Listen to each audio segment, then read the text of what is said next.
Rodríguez Kennedy. Él es, decíamos, nuevo postulante, también uno de los postulantes que se presentaron hoy para tratar de llegar también al cargo de ministro de la Corte Suprema de Justicia. Doctor Rodríguez Kennedy, buenas tardes, ¿cómo está? Muy buenas tardes, distinguidísimo, no sé si sos Lucas o Sebastián. Lucas, doctor. Este, Estamos acá con Sebastián. un abrazo para vos, Lucas, también para Sebastián, para esa muy escuchada emisora cuya sigla me llama mucho la atención, Poder de Síntesis. Y bueno, Así mismo, doctor. eh, muchas gracias también a la producción y por esta oportunidad que me brindan. Y esta es la cuarta vez que yo estoy postulándome para el cargo de 30º ministro de la Corte Suprema de Justicia. Luego de mucho pensar, de hablar con mi familia, especialmente con la madre de mis hijos, con mis hijos, he decidido presentarme para este concurso. Fundamentalmente confiando primero en Dios, en su infinita misericordia, y en segundo lugar, confiando plenamente en el Consejo de la Magistratura, que estos últimos tiempos ha dado muestras de, de un gran equilibrio, de mucha prudencia y sobre todo de objetividad. Bueno, y decíamos, doctor, acá con Sebastián, ya usted un magistrado con mucha experiencia ya dentro del Poder Judicial, repasábamos, incluso estuvo como camarista del Tribunal de Apelación, de uno de los tribunales de apelación aquí en Capital, y bueno, también me imagino que podría sacar un poco ventaja por ese lado para todo este proceso, esta carrera judicial que ya tiene usted dentro de la magistratura, doctor. Bueno, en puridad que yo ya ocupé el cargo de miembro del Tribunal de Apelación en lo Civil y Comercial, segunda sala de la capital en los años 1994 y 95. Luego, a principios del año 96, concretamente en mayo, he renunciado a casi 10 años de carrera judicial, porque yo comencé como juez de la justicia letrada de Alto Paraná y Canindeyú. Posteriormente fui ascendido a juez de primera instancia en lo civil y comercial y laboral, también del Alto Paraná y Canindeyú. Luego del 89 fui trasladado como juez en lo penal en la ciudad de Concepción, con la jurisdicción en Concepción, San Pedro y Alto Paraguay. De ahí fui trasladado a Coronel Oviedo, cuya sede ha tenido la gran responsabilidad de administrar jurisdiccionalmente, territorialmente justicia en los departamentos de Caguazú y San Pedro.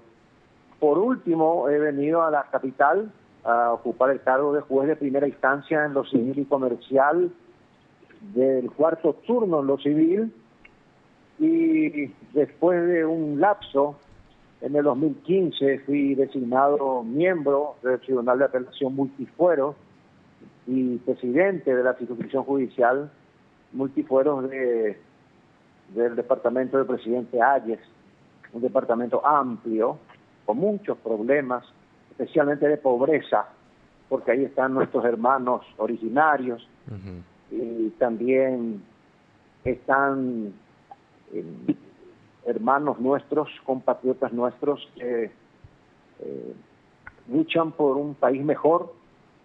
Y como siempre suelo decir, yo creo que tenemos que evolucionar judicialmente y en forma patriótica hacia una sociedad más justa, sin privilegios ni clases explotadas, haciendo carne y realidad lo que dice nuestra Constitución Nacional, pues estamos en un Estado social y de derecho. Y posteriormente fui hasta a ocupar el cargo de miembro del Tribunal de Apelación en lo penal de la cuarta sala, compartiendo la sala con el actual flamante fiscal general del Estado recientemente designado, el doctor Emiliano Rolón, con quien me une no solamente la docencia, Ujú. sino también hemos escrito más de 5 libros juntos. Y finalmente, del Tribunal de Apelación Cuarta Sala, se ha creado el Tribunal de Apelación de lo Penal Segunda Sala en el Departamento Central, que es un departamento que judicialmente y en cuanto a cantidad de expedientes es realmente impresionante. Son 19 distritos y fuimos con el objetivo de que se evite la extinción de las causas o la prescripción de los procesos, y felizmente, gracias a Dios, hemos logrado el cometido de que no se extinga ni prescriba ni una sola causa. En un año hemos dictado casi 2.000 sentencias, y con mis colegas, la doctora Nidia Fernández Catebeque, el doctor Guillermo Chili Silva, hemos trabajado intensamente, de mañana a tarde, a veces hasta las 9, las 10 de la noche, dándonos íntegros por la justicia. Y bueno, con todo ese bagaje Sí. y con toda esa lucha, ahora nos presentamos a la máxima instancia judicial.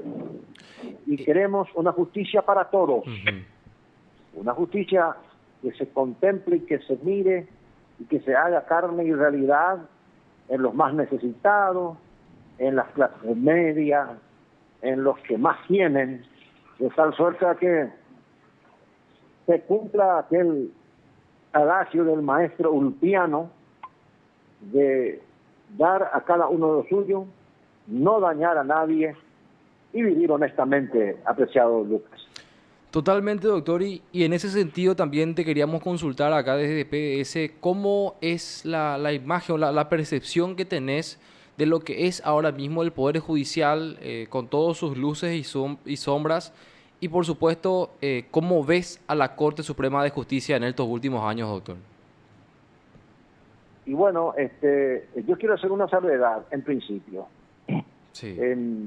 Yo creo que el jurado de enjuiciamiento de magistrados se ha puesto los pantalones largos, está integrado por conspicuos juristas, y los magistrados trabajamos más tranquilos, no con el famoso saque del jurado y con la problemática de que en nuestros casos, en nuestros juicios, pues no existe empate, Lucas.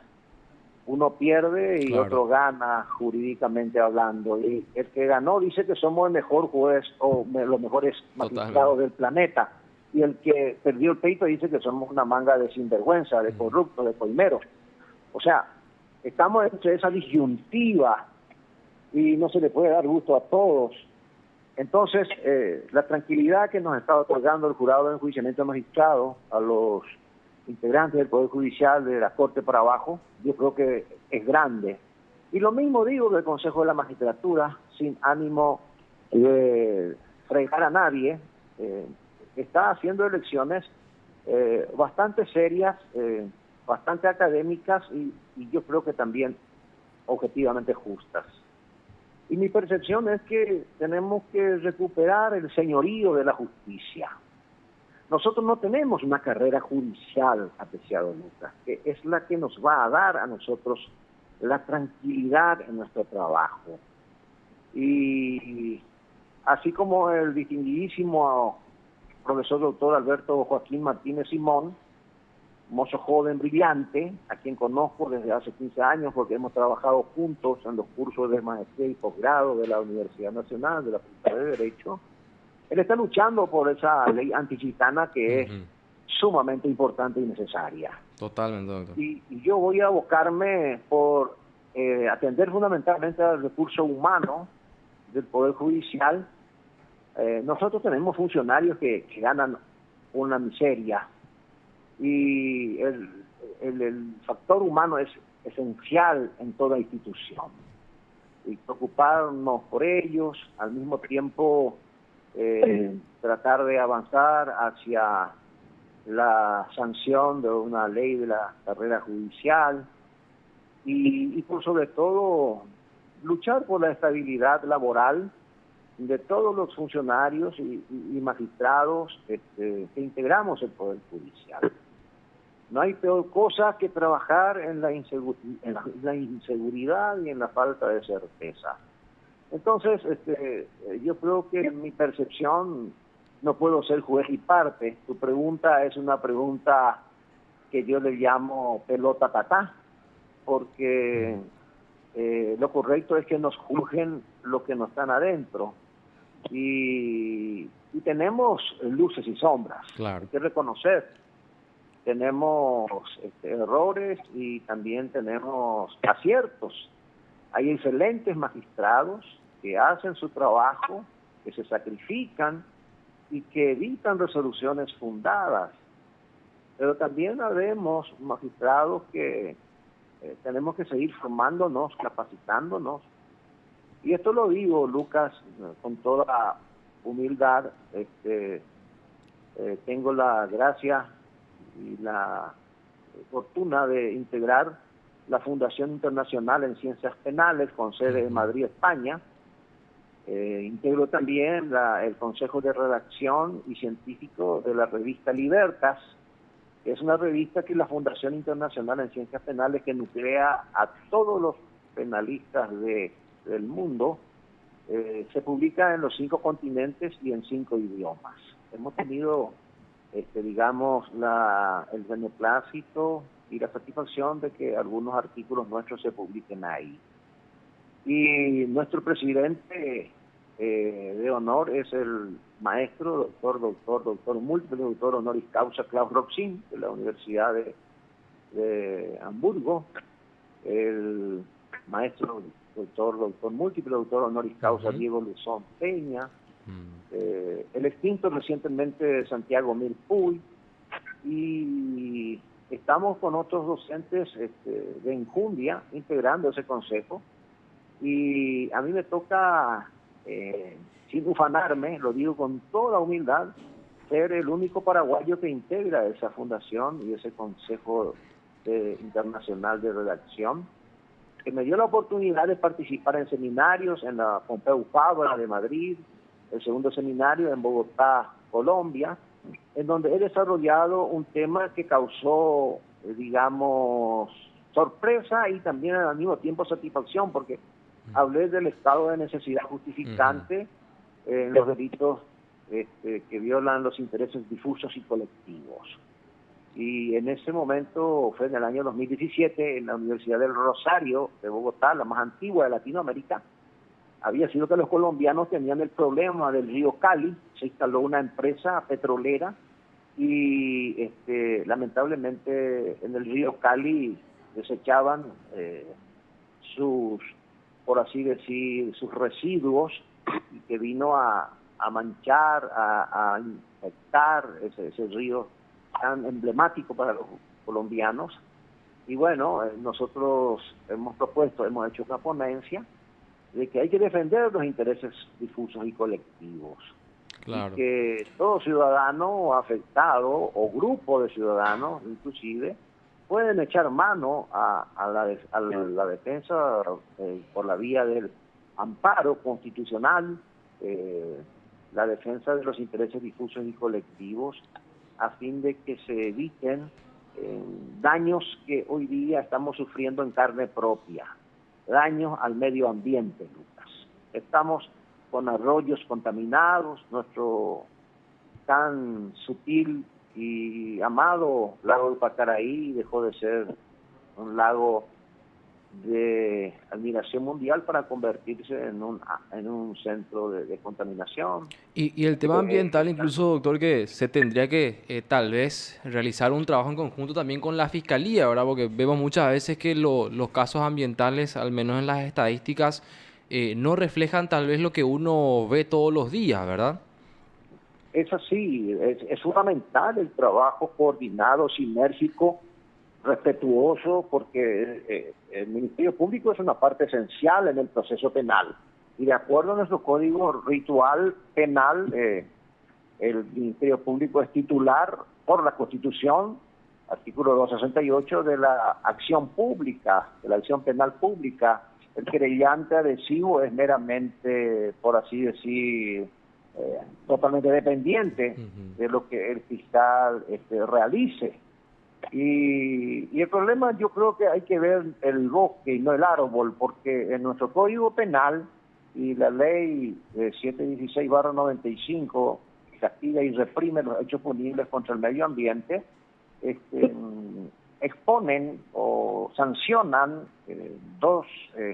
los delitos medioambientales con dos penas. Una, la pena privativa de libertad, y otra, la de multa. Entonces tenemos que decidirnos, o aquel que contamina arroyos, ríos, lagos, o le aplicamos una sideral multa, y si no paga sustituimos la multa por la prisión, o directamente nos abocamos a aplicar la pena privativa de libertad, Sí. y la condena a los que infringen esta ley especial y el Código Penal. Esa es mi humilde opinión. Doctor, Claro. buenas tardes, te saluda Sebastián Saavedra. Con referente a una cosa que me quedó, que comentaste hace un momento respecto a las sombras, por así decirlo, que hay dentro del Poder Judicial, me gustaría saber tu opinión de cuando llegues como ministro o si llegas a ser el ministro de la Corte, ¿cuál sería una manera de corregir tu percepción esas sombras? Le agradezco por la pregunta, Sebastián, también a Lucas. En primer lugar, la Corte tiene que hacer mucha inversión en la capacitación de los señores magistrados. Resulta que el derecho avanza, evoluciona, y como la sociedad también evoluciona, debe acompañar esa evolución.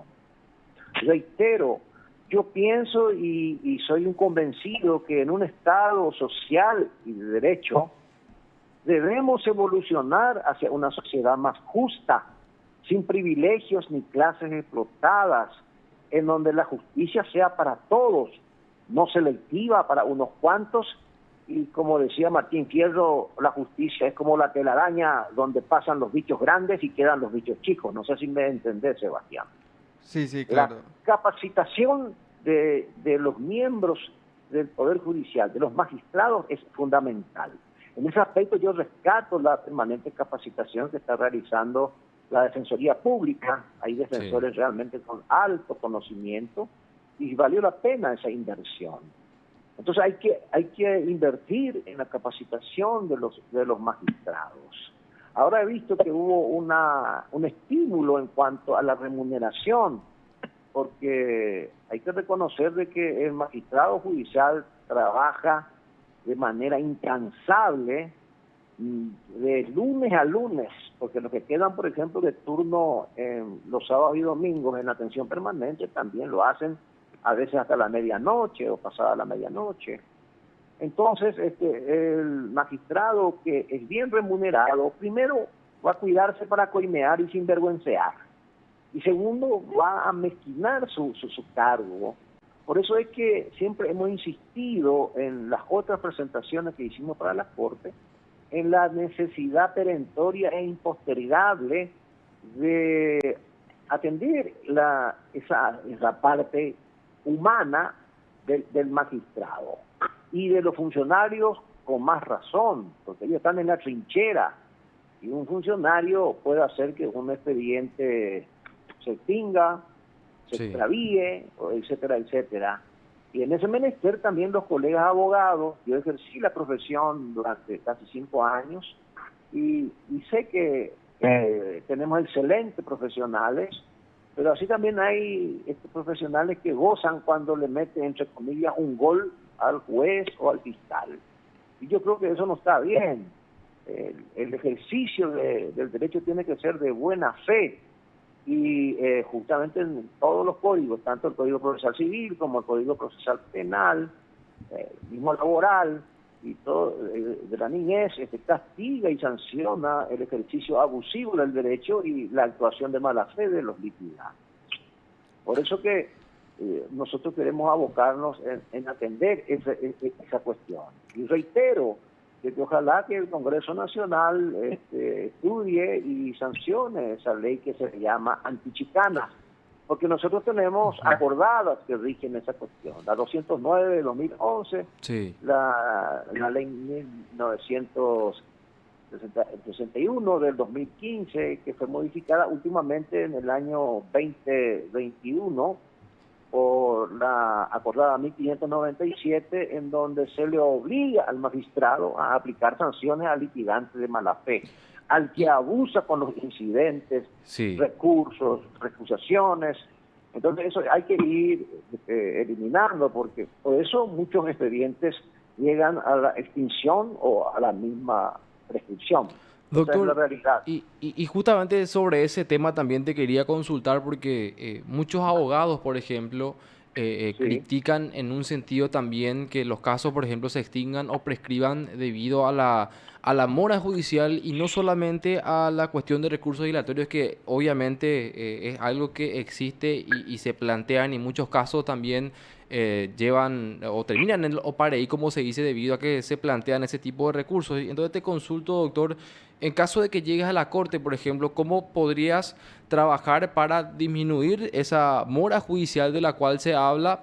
Y también, por supuesto, cómo se podría actuar para impulsar incluso esta ley de antichicanas que del Congreso también incluso hablan de que la Corte todavía no se ha enviado, por ejemplo, algunas correcciones que se debían de haber enviado, según estuve viendo en el comentario, por ejemplo, del senador Fernando Silva Facetti. Entonces, estos dos puntos, doctor, ¿cómo trabajarías en caso de que llegues a la Corte?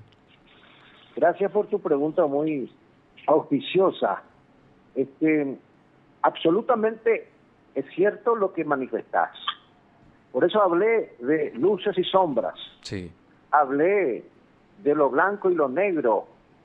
Tenemos magistrados diligentes que están respondiendo dentro del plazo, una providencia en 3 días, resolviendo un autointerlocutorio en 15 días y sentencia definitiva vía apelación en el plazo de 6 meses que estatuye el procedimiento, en este caso penal, así también como el procedimiento civil.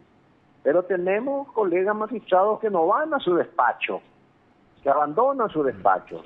Entonces yo ahí he visto que esta acordada 1597 refuerza la función de los señores superintendentes de cada circunscripción judicial. El superintendente de la circunscripción, ministro de corte, debe estar permanentemente controlando su circunscripción. No irse solamente una vez al mes, debe estar por lo menos 2 veces al mes, recorrer los despachos, revisar los estantes, mirar los expedientes y hacer las consultas en los casos en que hay expedientes que duermen el sueño de los justos y que ese magistrado explique por qué se cajoneó o por qué no avanza ese expediente. La mora judicial es un mal endémico que no solamente se le puede imputar a los colegas profesionales a quienes respeto, admiro y aprecio, sino también a los magistrados irresponsables, que las hay y que no toman con amor la excelsa y sublime, el sublime trabajo de administrar justicia, que no es poca cosa. Totalmente. Es una gran responsabilidad. O sea, que los superintendentes estén ahí acompañando el trabajo de sus respectivas circunscripciones. Al menos yo estuve mucho tiempo por el interior y es muy saludable y es muy importante que el superintendente acompañe ese trabajo. Y entonces al magistrado Aragán, entre comillas, que se le impongan las sanciones porque la Corte Suprema por la Ley 609/95 tiene facultades administrativas, incluso puede suspender hasta 30 días al magistrado en esas condiciones. O sea, hay que actuar con firmeza, en el sentido de ni duros ni débiles, sino firmes, en el sentido de que, así como se le exige a los colegas abogados, también los jueces cumplan con su rol fundamental de administrar justicia. Y por ende, en coordinación, en sinérgica armonía con el Ministerio Público. Esa es mi humilde percepción, apreciado, creo que Sebastián, ¿verdad? Sí, Lucas, doctor. Ahí te quiere hacer una consulta también, Sebastián. Doctor, entonces, hablando dentro de este marco de que los magistrados deberían informar sus situaciones y lo que están haciendo, entonces, ¿estarías aceptando las auditorías un poco más obligatorias llegado a tu cargo como ministro o cuáles serían tus maneras de ver esas opciones? Bueno, partiendo de la base que el papel aguanta todo, yo en un papel puedo cargar, por así decir, puedo establecer guarismos o cifras, pero eso el superintendente de cada circunscripción debe chequear, repito y reitero hasta el cansancio. Es fundamental el rol de los señores ministros superintendentes. Y ahí está la cuestión, el control, porque aquel funcionario, aquel magistrado que no es controlado, se convierte su juzgado en una especie de búnker, en una especie como si fuese en la época feudal, se convierte en un señor feudal. Entonces, el superintendente debe estar ahí. El control es fundamental.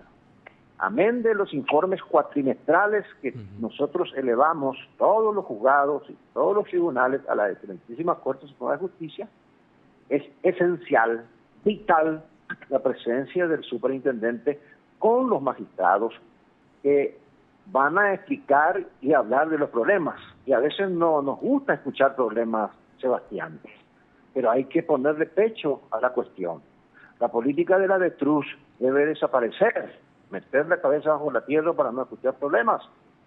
Hay juzgados, me consta y sé, que por ejemplo sus funcionarios y sus jueces compran tinta, compran hojas, resmas de papel, porque no hay papel, Sí. una serie de circunstancias. Ahora, por suerte, la Comisión Bicameral del Congreso ha dado un sensible aumento en varias circunscripciones para la compra de materiales, y en nuestro caso específico en el departamento central, en la circunscripción judicial de Central, por ejemplo, ha dado recursos para la construcción del juzgado de paz en Capiatá, que ya se inició con la palabra, valga la redundancia, inicial hace unos meses. Otro juzgado, o tribunal que se va a construir es en Fernando de la Mora, y una nueva, digamos, torre, no sé el término preciso, para lo que estamos en Capilla del Monte, en San Lorenzo. Y entonces estamos muy agradecidos a los señores congresistas, a los señores senadores y diputados que han hecho se han hecho eco de ese clamor, y bueno, ahora basta con responder a esa cuestión y no más gastar saliva ni excusas en que no hay medios. No sé si me explico, Sebastián. Sí, doctor, muchísimas gracias. Totalmente, doctor. Y bueno, doctor, te agradecemos muchísimo por este contacto y desde acá te deseamos éxitos para esta postulación para poder llegar también a la Corte Suprema de Justicia, y vamos a seguir de cerca también lo que va a ser el trabajo del Consejo de la Magistratura en todo este proceso. Yo creo que es muy importante la labor de la prensa. Yo creo en una prensa libre.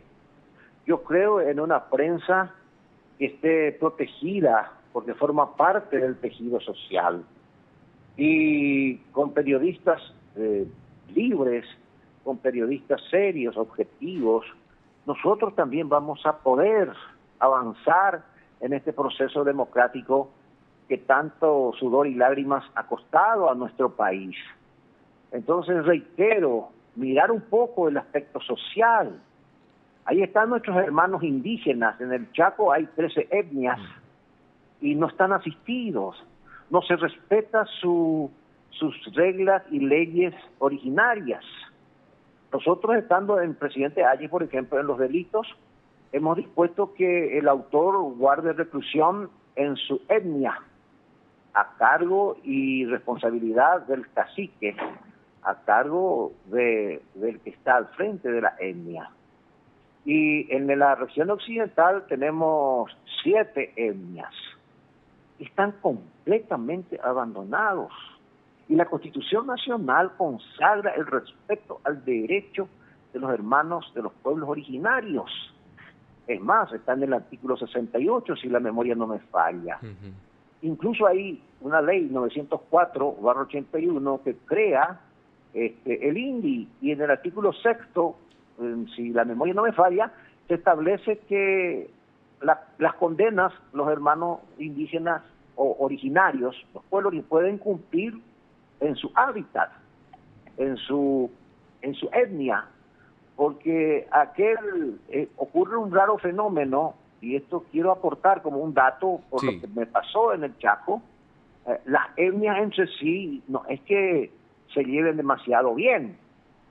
Un Huitoso, así se le llama a los chamacocos, no es, por ejemplo, que se lleve muy bien con un Ixil, con un Ibaclé, con un Totobigosode.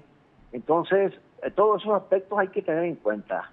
Hay que conocer a profundidad el derecho indígena originario y al mismo tiempo respetar sus derechos y su hábitat.